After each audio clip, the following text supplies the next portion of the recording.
Welcome back to the meeting after the meeting, everyone. We're your hosts, David O. And Eric B. God, I hate that delay. Yeah, I know. Usually, Terrible. David, you're like, a few feet away from me, and yeah, I know it's been a while since we did a remote one.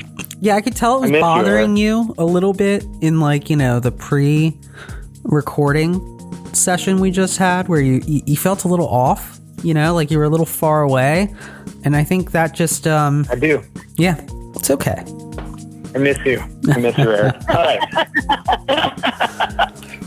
Today we are joined again from with our very special guest, Patti. How are you doing today? I am doing great, guys. Really, really great.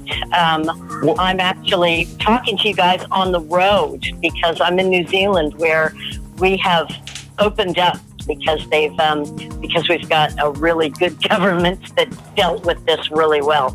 So our country's wide open, and my husband and I are on a road trip, and we just did a 4-day bike trip, and now we're down in the South Island in Queenstown. So I'm really good, and I'm just really grateful for technology that I can join you guys this way. Absolutely. And I was actually going to say, technically, how are you doing tomorrow? Since I think it's Wednesday over there, isn't it? Yes, it is. Yes, it is. Yeah. I'm a full day ahead of you guys. So just if you want lottery numbers or anything, I'll get them. Yes. Please let me know. We'll do some Back to the Future type stuff. We'll play some bets. All right. So you're in New Zealand, but you're originally from the States? Correct. I'm originally from the Bay Area. I grew up in Redwood City, which is south of San Francisco, and I got sober in Tucson, Arizona. So I got sober in Tucson in 1988. And so that's what I consider my recovery home group, was a women's meeting in Tucson. But as I told last time I was with you guys several months ago, I, in all of my wisdom, I decided that I was good. I was good to go, so I could go out and drink again. So I was sober for almost 13 years and went out and started drinking again. And then after 13 years again, I decided, it wasn't such a good idea after all. Mm-hmm. So how much clean time do you have right now? Well, I just celebrated my 6th birthday on November 1st. So been clean and sober again for 6 years this time. Congratulations. Awesome. Thank you. Huh. Thank you. And with all that out of the way, I believe you have a topic for us. So let our listeners know what that topic's going to be, and then take it away. Okay. It's a really important topic, close to my heart, is something that I call a patchwork approach to sobriety.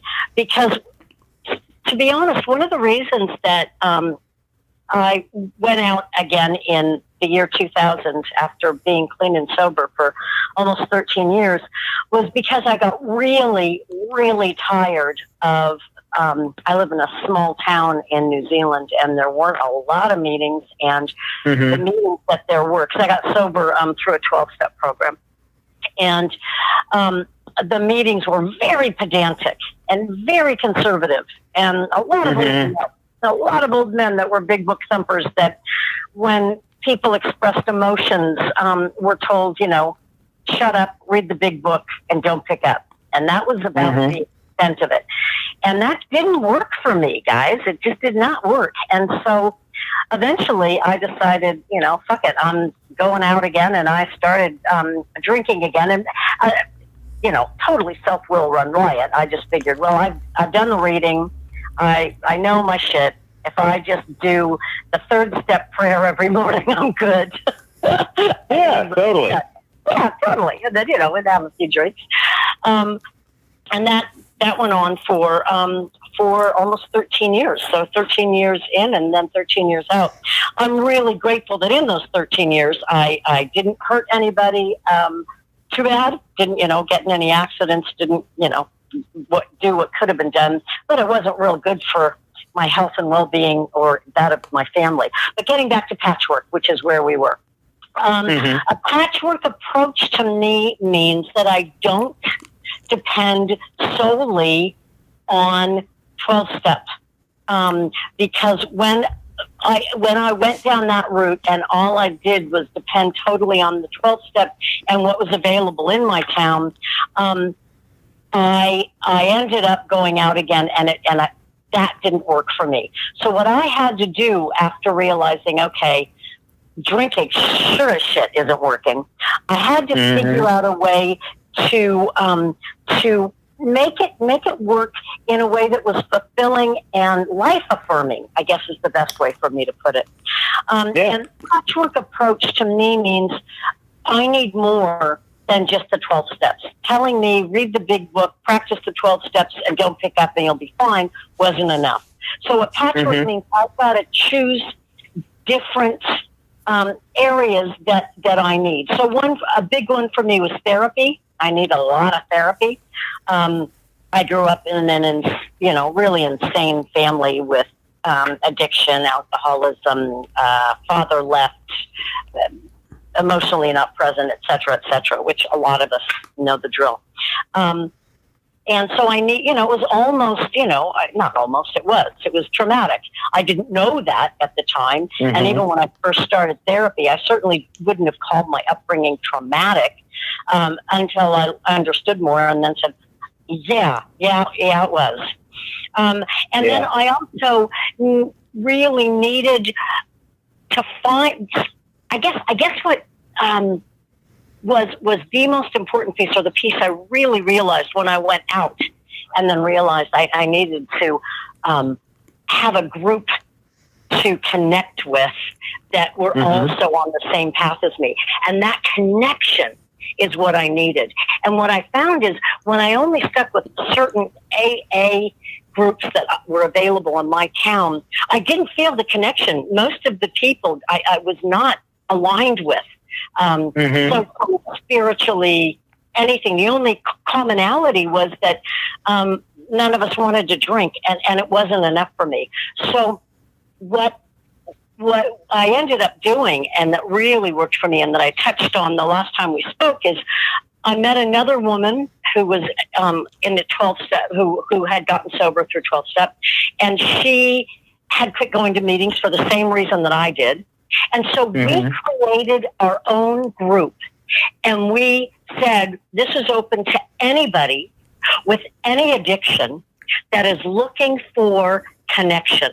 Because I love that quotation by Johann Hari that I don't remember it exactly, but the opposite of addiction isn't sobriety, it's connection, something like that.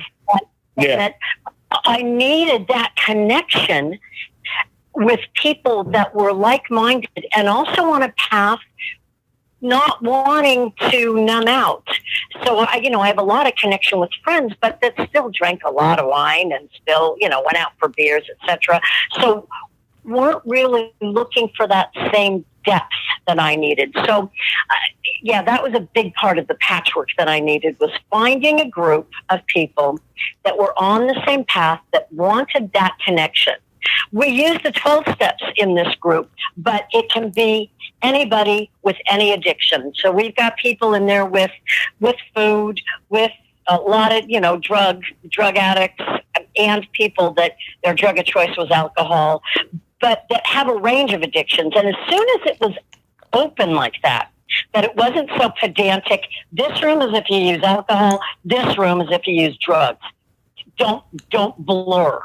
And to me, that didn't work. As soon as we opened up a group that we said, hey, anybody that's looking to not numb out with whatever way you use to numb out, that made a huge difference for me. And then also in the patchwork approach for me is absolutely meditation. Now, and I know that's definitely part of the 12 steps, but taking it beyond,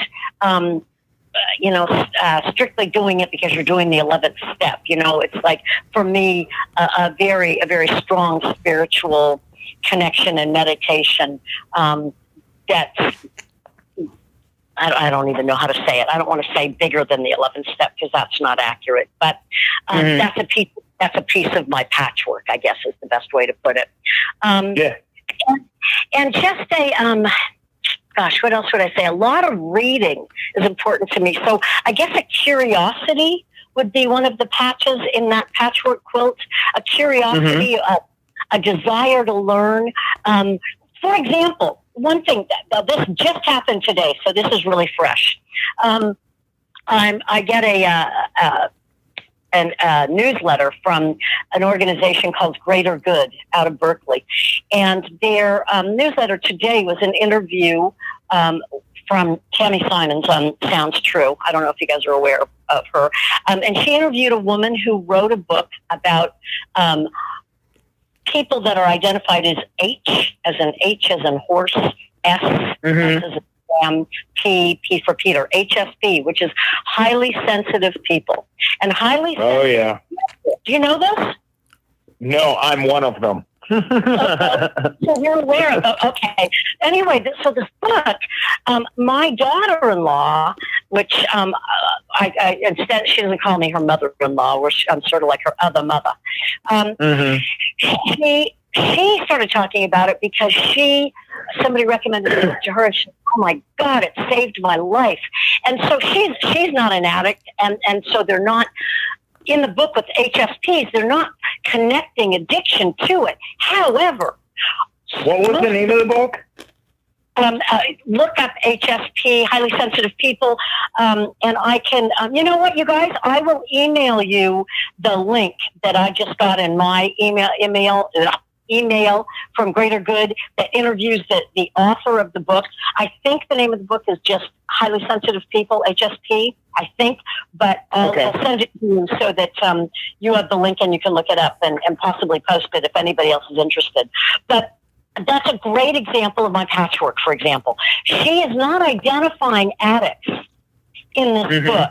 However, with that said, almost everybody I know that is an addict is HSP, because so many of us that are addicted are looking for ways to stop feeling the overwhelm that so many of us feel, and like, you know, quiet down life or numb out life a bit. And how do we do it? Well, we're drinking, or we're using, or we're screening, or we're shopping, or we're sexing, or we're doing something to sort of, you know, step out of the melee that is life. And so when I was, you know, reading about this and listening to my daughter-in-law and also listening to this interview and just reading more about the I don't know, the HSPism, I just thought, oh, hell yeah. You know, most of us are on this spectrum that consider ourselves addicts. And so that's another perfect example of my patchwork. You know, reading that book and getting that level of information to add to my toolkit to say, oh, absolutely, I recognize myself here. Now, what can I do to alleviate some of this, that when I go into overwhelm, which is one of the things, it's like talking about going into major overwhelm. And so what can I do? I'm not using anymore. So what are some of the things? And she has things like, you know, meditating or just taking time out, getting away from people, getting away from the hyper stimulus that is life.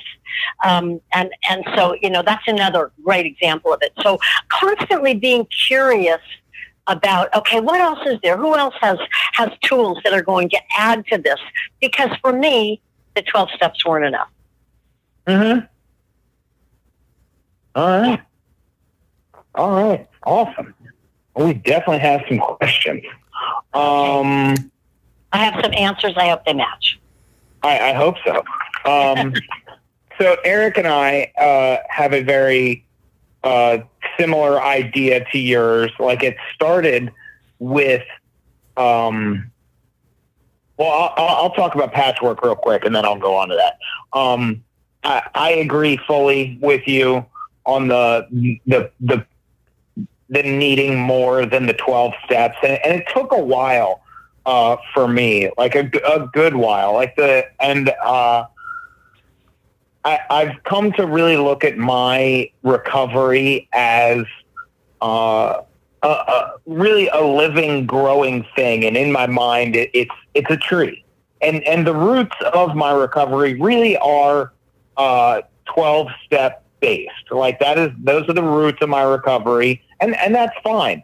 But since then, it has sprouted into this completely different thing, and now I have all these other branches that reach out in different directions and collect so much knowledge and information and perspective and connection from so many different angles that it all feeds into the same growing, evolving recovery being, which is ultimately my tree of recovery, which I'm actually going to write down. I love that. I was going to say, David, write that down. That's awesome. Yeah, that's actually pretty amazing. It all comes. Yes, it's pretty amazing. I've never actually I've been thinking that for quite a while, and that's the first time I've actually vocalized it, and I realized how amazing that really just made me feel to say that. Yeah, I loved it because as you were describing it, I was picturing it, and it was like really the image was really full. And I don't know if you ever saw the movie Tree of Life, but that tree that's in the image of it, that's what I was seeing, and all of the branches sort of reaching out and feeding the organism as the different pieces are flowing through. I was just like, wow, yeah. Absolutely. And that's what I've really come to like about my recovery, and that's really what I've come to not preach, but just sort of show people that there's a different way. Like I don't preach to anybody. Like I don't say anything is gospel or do this or do that. But whatever your roots are, allow it to grow and change into something. You don't always have to stick with one way. But if that one way is working for you, stick with that one way. Absolutely. But for the people out there who are listening to this and you have that feeling of the 12 steps are good, but I want more. Like Celebrate Recovery is good, but I want more. Smart Recovery is good, but I want more. There's more out there. There's lots more out there. So absolutely branch out. It's okay. Like you don't have to, first of all, you don't have to answer to anybody in your recovery. The only person you have to answer to is yourself and whatever spiritual feeling you have inside. Yep. Whatever that connection is, or if you don't feel there is a connection, if that connection is to science, then reach out to science. Exactly. Do what works for you in your recovery, and that's something that Eric and I fully believe in, is that make recovery yours. Don't work somebody else's recovery just because it happens to be in a book that somebody gave you. Exactly. Exactly. And I love the fact that you said branch out. I mean, how fitting with using the analogy. That's perfect. No, I absolutely. That's so. And as you were saying that, the other image that came to me with the old men that were pedantic, big book thumpers, was they're almost like little bonsai trees that are in bondage. Trees in bondage trees that are not allowing that growth because this is good enough, this is all I need, and they're clinging to it with such fear and trepidation that if they don't just follow it completely and do it this very, very specific way, then I don't know, then they're fucked, I guess. I'm not sure what their thinking is exactly, but to me, that's what really got to me in the end, was it was so fear-based instead of being open-based, instead of being like, wow, what else is there? I want to branch out here. I want more. And I think that is so important. And I just love the way that you've described that. That's wonderful. Thank you. And before I get to a round table question. I want to hear Eric's opinion on patchwork.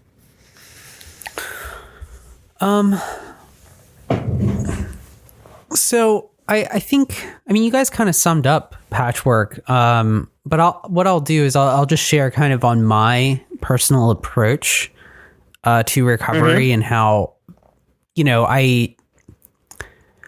I started as well with 12 like step based or treatment recovery. And for a time it worked. But there is a need for, and this isn't for everyone. 12 step, like if, AA or NA works for you and that's, what works for you, then, that's great. But it doesn't work like that for everyone. And some people need more, which is why we're talking about incorporating other things outside of just a fellowship based program. And, when I was in the 12 steps, I still did a lot of things with therapy and psychiatrist and, made sure I was on the right meds. I made sure that I talked to a therapist. I talked to a counselor. Like those are parts that can be brought into what your recovery is and fit into the patchwork of recovery. Another thing that I find is very important and something that isn't focused on enough in like fellowship based recovery, and we talk about it all the time. We always talk about getting like our mind, body, and spirit right, but we always forget the body. Like, we fuck ourselves up pretty bad when we're using. And then I don't know, for some reason, a box of donuts and a 2-liter of Coke every day is fine. But it's not fucking fine. It's just not. It's just not. We talk this, this big game about like recovering, everything. But if, we don't treat our body with at least like some modicum of like respect for what you put in it, because I believe like that, and David, how I eat, so this is like a whole thing, but like I believe in eating well, and like what you put in to your body does matter, and working out is and keeping your body in like a certain level of like, just giving a shit about your body, essentially. Yep. I think it's super important. And, right now on my the book I'm reading right now is Be Here Now. And, the next book I'm going to read is, probably something on like neuroscience. So you can grab what you want from many different aspects of recovery and then make them into what your recovery is. And just a few other things like that. I think, something as simple as like walking my dog every day is a part of that. Like I'm in nature. I have like 20 to 30 minutes to just reflect. I'm not meditating. I'm not, I'm just kind of in my own thoughts in the woods. But yeah, that's kind of it. I think, it's just a bunch of stuff that we decide that's going to be good for us. And that's so important, Eric. I'm so glad you touched on that, because that's a huge part of my patchwork recovery too. Is it always just blew me away the level of tobacco addiction. Although now a lot of people are vaping more, and jury's out on that. But vaping, and you walk in and there's crap coffee and often donuts, and people are vaping, and I'm like, come on, guys, really? We're looking at some pretty major addiction here, and I'm looking at some of the guys putting 4 teaspoons in a teacup of bad coffee and thinking, wow, come on now. That's a lot of sugar. That's a lot of sugar. And that whole aspect of there's a lot of different ways to numb out here, and sugar's a big one. and yet it's so rarely looked on. And listen, if someone's just getting off a meth, I sure as shit would not tell them to stop vaping or stop having high sugar coffee. It's like, go for it, buddy. You do what you need to do to stop using meth. Mm-hmm. Absolutely. And then when you get a little bit beyond that, as David said, then branch out a bit. How about if we look at those donuts? But it's not up to me to tell anybody at all. But it's just so vital that we're a whole package here.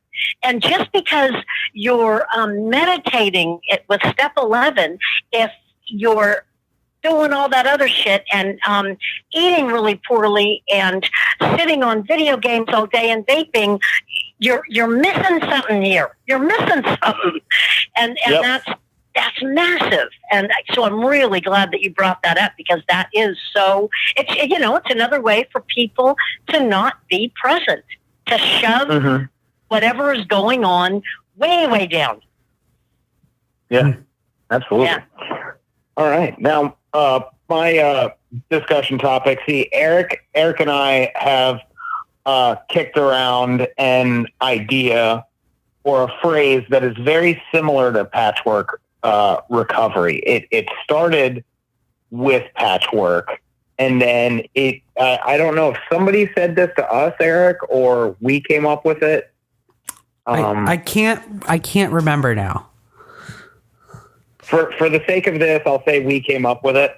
I don't think we did, but that's okay too. Yeah. Okay. Well, we're taking ownership of it, and we're carrying this torch anyway. So there's patchwork, and then what we have come up with is fusion recovery. And like my discussion point here is kind of like a little bit of like a social aspect as well, because there's the two ideas of the mixing bowl versus the melting pot. And I think, and they're not versus each other, they're just sort of slightly different ideologies of the same thing. And I think patchwork is a lot like the mixing bowl, where it's a bunch of different things and you can see all the different aspects of them, but they're all together. And then you have fusion recovery, which is the melting pot idea, where it's all come together and it's one homogeneous thing where you can't necessarily pick out a different patch or a different ingredient. It's just all one thing. So, like, my discussion is there a difference between patchwork and fusion recovery? And what do you think the benefits of both together or separate are? Oh, that's great. I'm a very visual learner and thinker, so I was picturing it all as you were talking about it. Mm-hmm. And I really like that idea of fusion recovery, because it sounds really mod and cool. Thank you. It's very posh. We're very cosmopolitan over here. Yes. Whereas, patchwork is, we've got this quilt that, they made in the 1800s. So, you hippies were just putting that together in Woodstock, with some dental floss and toothpicks. We're bringing this into the 21st century. There you go. Absolutely. With lots of sparks and things. So I don't know if sparks come out of fusion. Maybe that's a good analogy. Oh dear. Anyway, so no, I really like that. And while you were asking the question, I was sort of contemplating, and I think that there's okay. I'm just winging it here, obviously, because I haven't heard this question before. But what's occurring to me as we're talking is that I think that there's benefit for both, and so with the patchwork, we can actually say, okay, that patch there, that's very specific to me when I am needing to separate myself because of feelings of overwhelm. And when I get that feeling of overwhelmed and I'm feeling highly anxious, I know that that's a trigger for me. And so I recognize that patch right there. And so I'm going to use the tool that works well with that. And if it was, wow, I am exhausted and I'm realizing that when I get this tired, I know I've gone into this sort of push myself too hard space, and I recognize that I need this tool for that, and I need to really pull myself out from all of those social things that I set up and tell people I'm sorry and use boundaries and just really stay home and take a bath, whatever. So those, I think that actually taking the rope that is all coiled and made and separating each strand separately has its benefits at some points. And then with the fusion, I feel like that's that's like taking it into like hyperspace. Let's stay with this whole mod theme. That it's like you're stepping into more of a holistic being, and that you're you're stepping into this new skin, into this new being, and it's sort of like when Superman steps out of the phone booth, which totally doesn't work with the modern image, because phone booths don't even exist anymore. Yeah, there are no phone booths.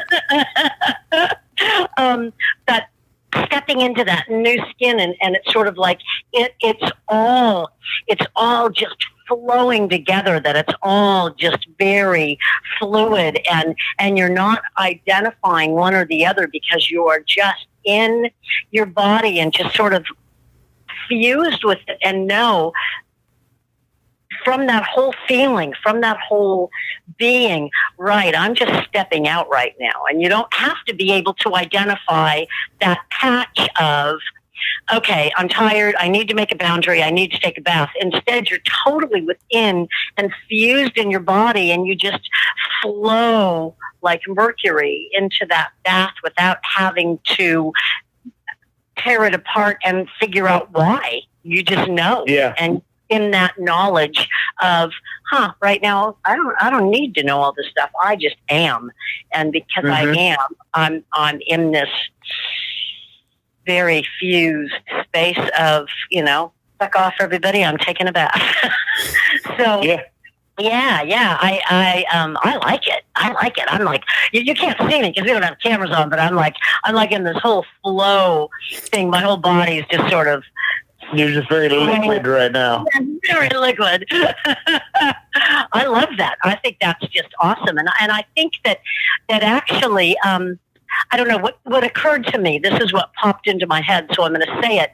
Is almost like the patchwork, that quilt, might be more necessary for someone that's maybe a little bit earlier in recovery, and that and that, just like you were saying, those roots that you sort of planted and had down and you felt solid in, as you grew and branched out, that necessity for feeling, what each piece of that root became less so, and more you could just reach your branches and those leaves out, and were able to glean the nutrition that you needed. And I think that, that I would possibly, if I was with someone and they were more newly sober, I wouldn't necessarily be talking about fusion as much. But once someone's been around and had a bit of clean time to have their brain a little more clear, and they were then at the point of, hey, I'm needing more here,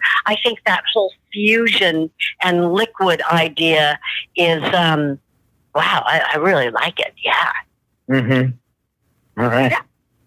So if I start using that idea of fusion, I can just sort of asterisk it and put the footnote down that this came from Podcast Recovery and David and Eric. Yep. Fantastic. Please do. No, I'm not kidding here, because I'm in the middle of writing my second book. And so what I figure there's about 13 chapters, and I'm on chapter 9, 13 or 14 chapters. I'm on chapter 9, and the protagonist is starting to identify a need for a patchwork approach for her recovery.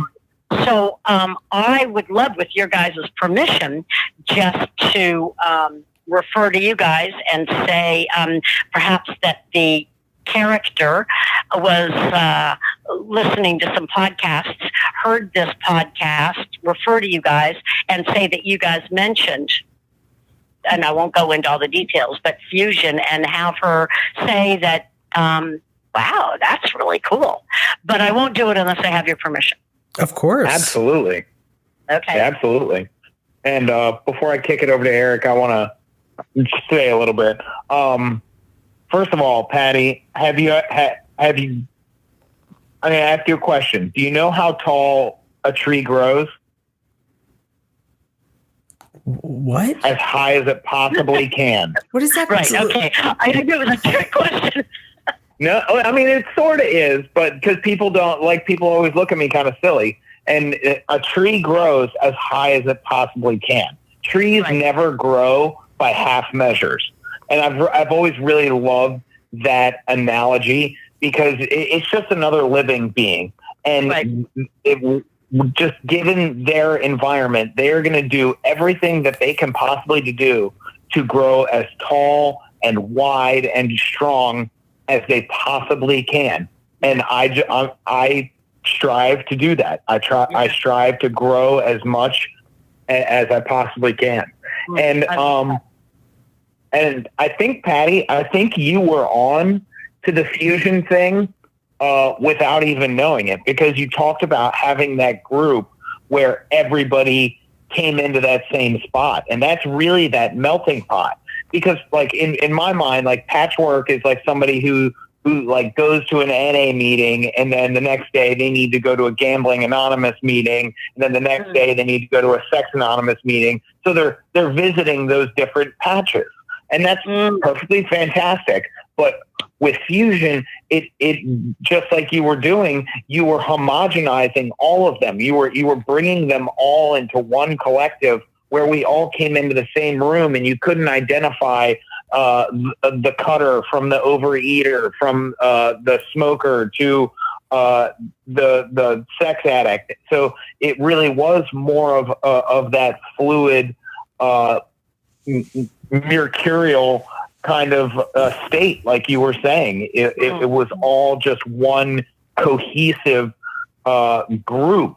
And you didn't necessarily have to separate these people into their different rooms, into their different patches. And ultimately that's what I really loved about that question from, or that quote from Johann Hari that you said was, the opposite of addiction is human connection. So why are we separating like these different things? Why are we pushing these addicts into a different room? Because and I think Eric will agree, that if we bring all of these people together, the more we bring in together, the stronger we will become. And I just think that's a very, very powerful future for recovery. Yeah, I totally agree. I think that's spot on. And just as a complete aside, not pertaining to anything we've been talking about, well, it is. It's about trees. But David, have you read the book The Overstory? I have not. I'm writing it down now. Yeah, you've got to read it. It won the Pulitzer. Not last year, but maybe it was last year, but I think it was the year before. It's a real tome, so you have to really be dedicated to read it. I mean, it's a huge book, but it's all about trees. But it's a work of fiction, but it's about trees and people's connection to trees, and it sounds like not so exciting, but it was so compelling. And I'm a real avid reader, and I will honestly say I think it's the best book I've read in my life. All right, I have it starred and underlined. I will get that book. Awesome. And just the way that you said that, it grows as tall as it can, as big as it can, out as it can. And the way that it talks about the way that trees communicate, and then people's relationship. And then, of course, there's a storyline and the people that are in it and their relationships. But it's just, I've never looked at trees the same after reading this book. It was just amazing. Yeah, and I think it'll enjoy it. All right, Eric.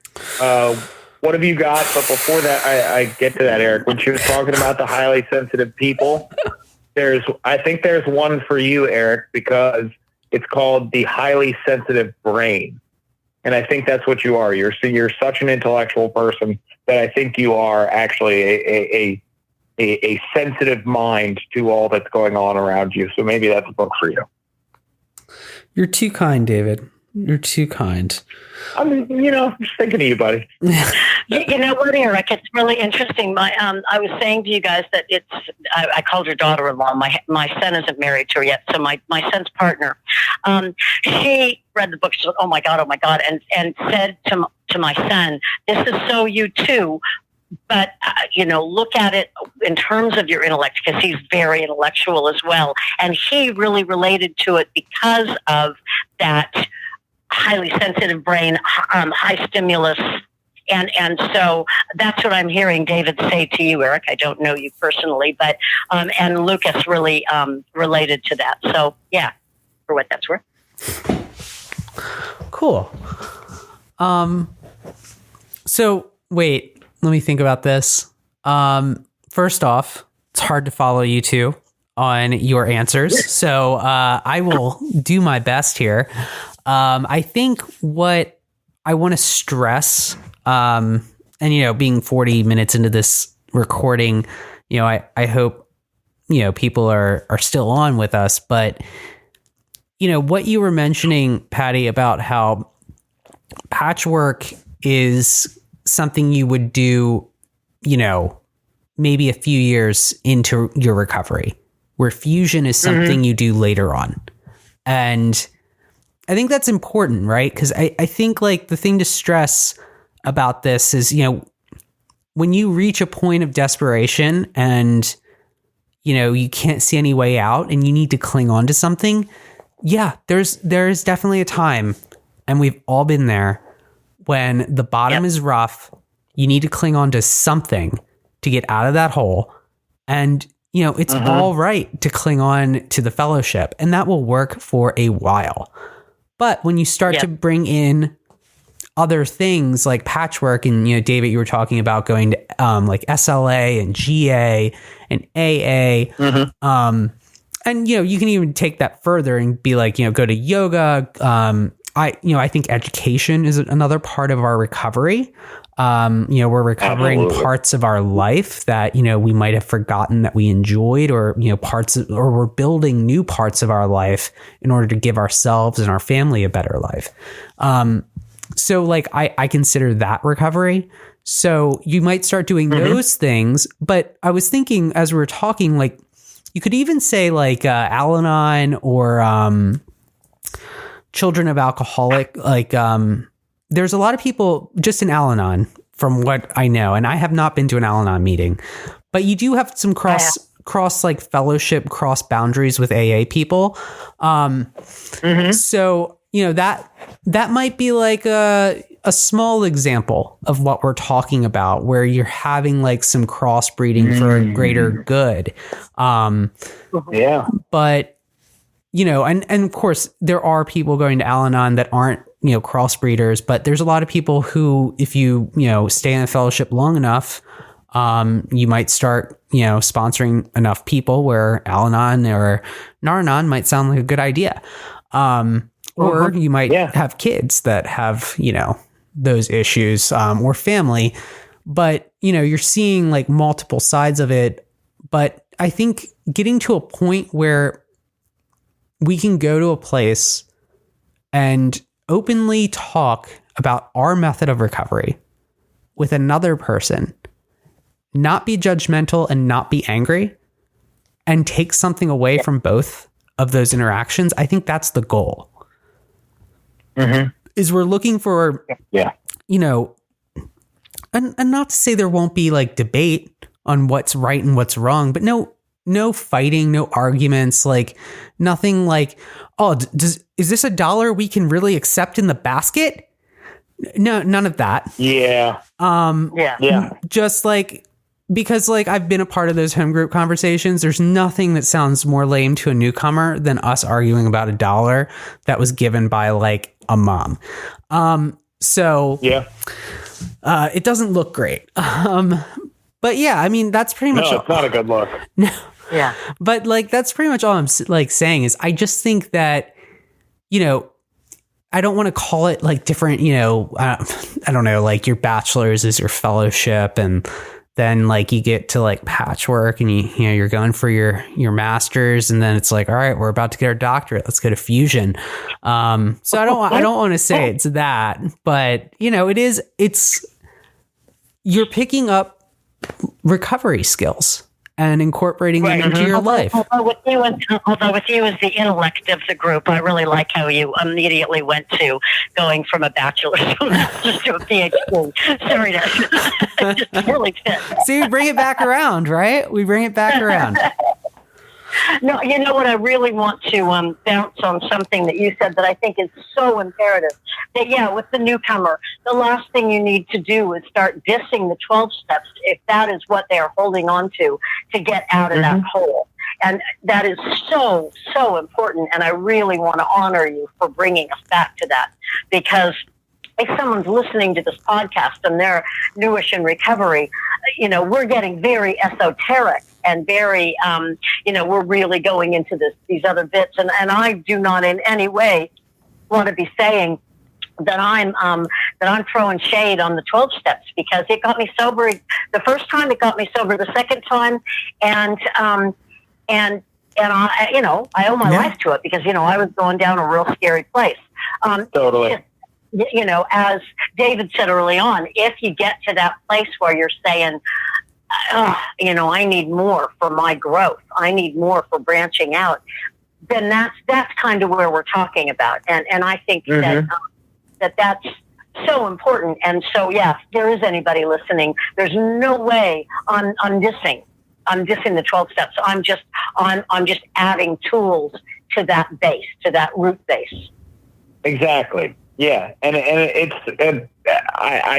I'm thinking of so many like analogies and like ways to put this to people. Like anybody who's listening out there, like, and whatever it is, we're not talking bad on any secular recovery. We're actually doing the exact opposite of that. We are saying that they're all valuable, they're all viable, they're all important, and they're all necessary. They're all necessary to someone. And for people like us, a lot of them are necessary to one individual. Like Eric has ventured into smart recovery. So not only, I'm sure he has principles that he's gotten from the 12 steps that he still applies, and now he has even more tools in his toolbox from smart recovery that he can apply in different situations. So it's never about putting up any sort of dividing lines and telling you there's just no judgment. I think that's probably the biggest ideas of patchwork and fusion, is that there's no judgment. There's supposed to be cooperation and understanding, and it's all these principles that these fellowships talk about. So why not bring these principles together and learn from each other? Yeah, that's all we can do. Like AA plus NA is not going to cancel each other out and make something shitty. It can only make something better. And then you infuse refuge recovery, which has a Buddhist mindset.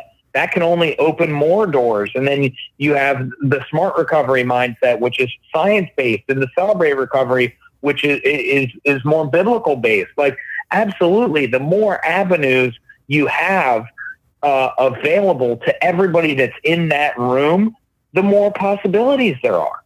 If you're only looking down one avenue, you're only going to see one site. But all we're suggesting is the opportunity to broaden your view and you can, or you don't. It's totally up to you.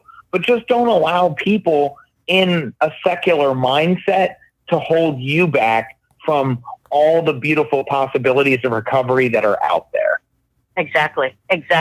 There's I don't know if you guys have read or have heard of Holly Whitaker, who wrote "Quit Like a Woman," and I've heard of her. Yeah, the CEO of HIP Sobriety, and there were just so many people when "Quit Like a Woman" came out that were that are females and that sort of were sort of drawn to it because it's very feminist based, and it was reactive to a lot of the male time that 12-step was written. But the thing is that there were a lot of people who just really demonized Holly Whitaker because she kind of was saying that 12-step didn't work for her. She never said it's shit. She never said don't do it, but it didn't work for her. And so many people just really, really reacted to her. And what she did is she wrote it from a response as a feminist, saying with all of the real male and very strong patriarchy that's in the big book, it wasn't working for her. And so she created something that worked for her and then offered it. Didn't say one was wrong, just said, here's another tool. But it was so fascinating to me to see how many people that were more 12-step based just demonized her. Exactly. And like, do you realize like how ridiculous that is? That's like saying like somebody who invented a new hammer is insulting all the other hammers. Like, no, this hammer didn't work, so I made my own hammer. Well, fuck your hammer. This hammer has been perfectly fine for 1,000 years. What the fuck did you need to go and make a new hammer for? That's bullshit. Use the old hammer. If you don't want to use the old hammer, then you don't get a hammer. Go get a rock. Well, no, you don't get to that point. You destroy the hammer because the hammer will never work because you're just gonna go back out and not make it back. So you won't even make it as a rock, man. Yeah, you won't even make it to the rock. Well, you will make it to the rock, but then you'll smoke it, which will be terrible. Hey-o. Very good. Very good. All right. So, Eric, can I bring up one more thing? You can bring up one more thing, David. One more. Okay, good. For anybody out there listening, this next little bit is just going to be a quick round table of best, quote unquote, outside of fellowship tools or pieces of literature that you would recommend to our listeners. I think that for me, it doesn't have to just be one. Okay, but yeah, they tie together. So the book that made a huge difference for me, and then dovetailed into several other pieces, was Artist's Way, the book The Artist's Way, that was written in the 90s by a woman named Julia Cameron. And as it turns out, Julia Cameron is in recovery, which I did not know at the time when I read the book. But the book is very much about connecting to your creativity. And so that's the other piece that was vital for me, is that getting into recovery and then really needing an outlet for a lot of stuff that was coming up and coming out for me, and I really needed to practice creativity. So and I've done some stuff with pottery and painting, but what really was the main thing that I do is I write, and I've always been a bit of a writer, but really allowing myself to just write, and it didn't matter. Write like nobody's watching kind of thing. And a lot of that came from The Artist's Way. And if there's anybody listening that doesn't know this book, it's a fabulous book. Just a real life-changing, I found. Fantastic. All right. I'm going to recommend, I have 5 recommendations. which Eric, I think we're going to have to start a podcast recovery book club for our recommendations. Yeah, I've already said that, man. We need to do that. I know. So I'm going to go with 5. First one I'm going to start with is actually one of my favorite books I've ever read. It's a work of fiction, which is Moby Dick by Herman Melville. It's the American epic. It's fantastic. Anybody who's out there, if you haven't read Moby Dick, please read Moby Dick, especially if you're a recovering addict, because I read it in addiction and it was a one book, and then I've read it a couple times in recovery, and it's a completely different book because you can actually see the descent into complete self-obsession and just fixation and just madness of not just Ahab, but the whole crew. And it's a fascinating look at psychology and just obsession and compulsion. That's just a very fun read. Okay, I read that when I was a student and definitely using. So I'll have to read it in recovery. I never really thought, I've got to read this in recovery. It never would have come up for me. So I will put that on my list. Yeah, Moby Dick it's fantastic. It's an epic for the ages. Another one, The Road Less Traveled by Dr. M. Scott Peck.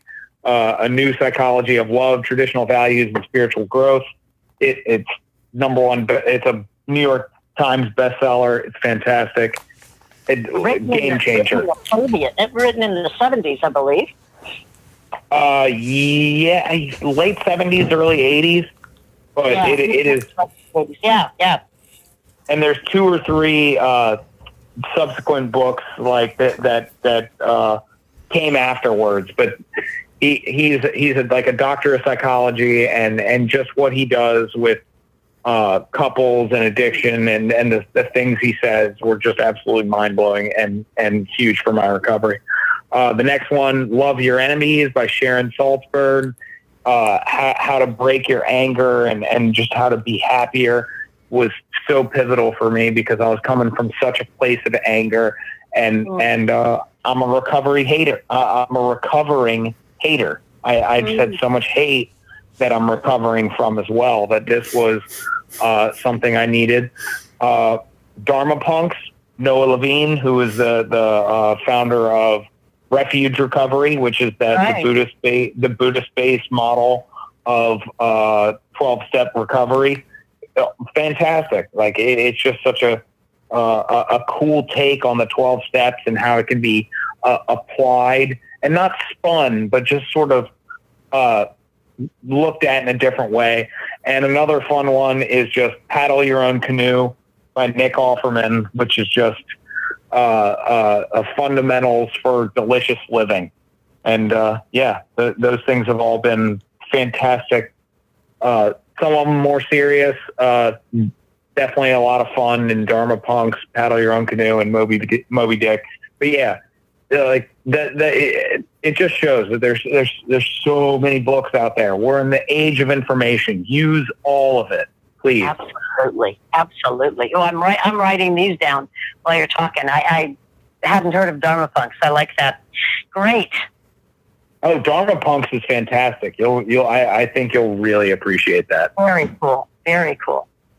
And it's punks with an X, Punx. Got it. What have you got, Eric? So I know what you're reading right now. Well, yeah. I'm reading Be Here Now. But what is the? So this isn't about a book club. This is just the things we would recommend, right? Yeah, any tools. I went literary based. Yeah. Okay, so I'm gonna suggest 2/3 things.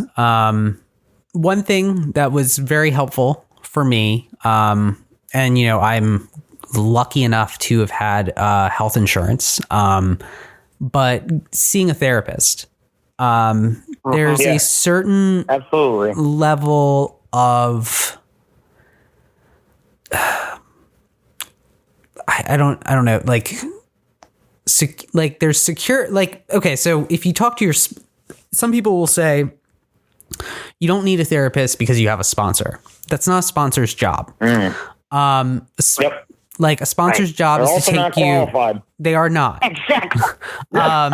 And you really need what I look at therapists as is their sounding boards more than anything else. And you know, yeah, sometimes they'll give you great advice or point you in the right direction, but more than anything else, it allows you to get things off your chest to a non-biased party. And just having that ability to work things out with another person, and you know that that isn't going to get back to everyone else, it's nice. And, you know, therapy, as much as 12-step recovery helped me in the beginning of my recovery, therapy was just as instrumental. I mean, I went to a therapist and a psychiatrist, which also had its own 30 minutes of therapy or an hour, twice a week. So therapist once a week, psychiatrist once a week for a year. And I can't say how much that benefited me.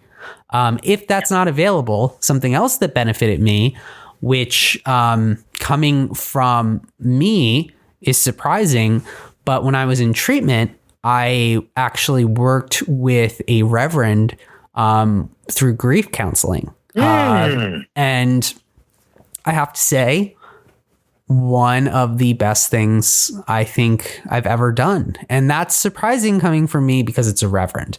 So sometimes we have to put that shit to the side and accept our help from where it comes. So he actually helped me process two of the most traumatic things in my life, more so than the therapy. So, you know, sometimes you don't know where you're going to get your help. And sometimes when you close off doors to help, that's where the help is. And the last thing is a book. I'll throw out a book suggestion. Power of Habit. I read that recently. Depending on the podcast you're listening to, I might be reading it, last week. But it's a great book. It really, it's not just about addiction. It's also about, it has a lot to do with business and marketing and advertising and how you think about habits at a macro scale when it comes to, all right, what are we going to put? Time management. Well, also if you think in a retail perspective, where would an A-frame, which I know, David, you know what an A-frame is. A-frames serve the specific purpose of a quick habitual grab. So they're doing exactly what they're supposed to do. But with habits, it's the most important thing to remember is that we all have choice. And we all have the ability to make a choice and to change a habit. We just have to identify it and look at what causes the habit and break it down so that we can then identify what we need to change and then enact the change. But those are the things I would suggest. Absolutely. Love it.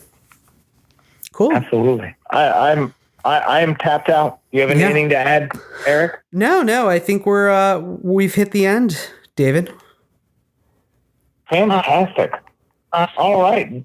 This has been incredible. I'm going to pass this to every addict I know and to others. So you make sure you send it to me when it's out, because I think that this has been really helpful. I keep thinking, God, I wish I had heard this podcast when I was doing a lot of my searching, when I was deciding to go out, because I felt so trapped after being 13 years sober and feeling kind of lost and frustrated. And this would have been a wonderful plethora of information and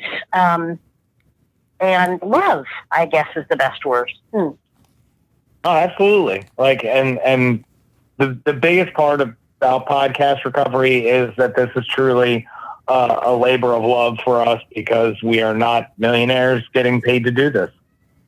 We are not Joe Rogan. No, we love doing this. We love expanding our own mind and bringing in so many different perspectives all the way from New Zealand a day in advance. So we're bringing information back from the future. There you everybody. Go. Yes. All right, Patti. Well, we would like to thank you for joining us once again. Thank you, guys. Thank you. It is just such a pleasure talking to both of you. I just really, really enjoy it, and I hope we can do it again. Of course. Absolutely. Yeah, you're most welcome. And Patti, Awesome. where can our listeners find you? Well, you can find my book my first book is This Way Up. And so you can find me on my website, thiswayupbook.com, or you can find me my writing on my blog site, which is patticlark.org. And I've got all of the Facebook and Twitter and Instagram all under This Way Up as well, and you can find me there. I've been kind of off the radar recently just because, well, COVID. It's 2020. Yes. So I think that anybody can say anything they've done and say, yeah, well, 2020, and that's good enough. But I've also been kind of hunkering down and writing my second book, which is going to be on a lot of the stuff that we've been talking about today on addiction and looking for the myriad ways that work. So a lot of the stuff that we've been talking about today has just really fed my soul. And anything that I use that you guys have said, I promise I will attribute to you, and I will talk specifically about this podcast and about you too. Thank you. We appreciate that so much. Absolutely. And everybody out there listening, the same goes for Podcast Recovery. You can find us on Twitter, Facebook, Instagram, YouTube, and there's a really great way that you can become part of Podcast Recovery family. Why don't you tell them about it, Eric? That was an all right save, David. That wasn't bad. It was an all right save.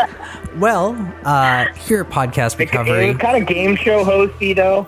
I was like, tell them what they won, Johnny. Sorry. So if you guys would like to become a member of the home group, you can join our Patreon in the description below, or if you are so inclined, please throw some money in the digital basket in our PayPal account, which is in the information below as well. And David, you stole my thunder with all the social shout outs, so I guess back to you. I did. It's okay. All right. And for more information about Eric, Carly, Allie, and myself, go to podcastrecovery.com for all your podcast recovery needs. And most importantly, everybody out there, stay safe and stay clean.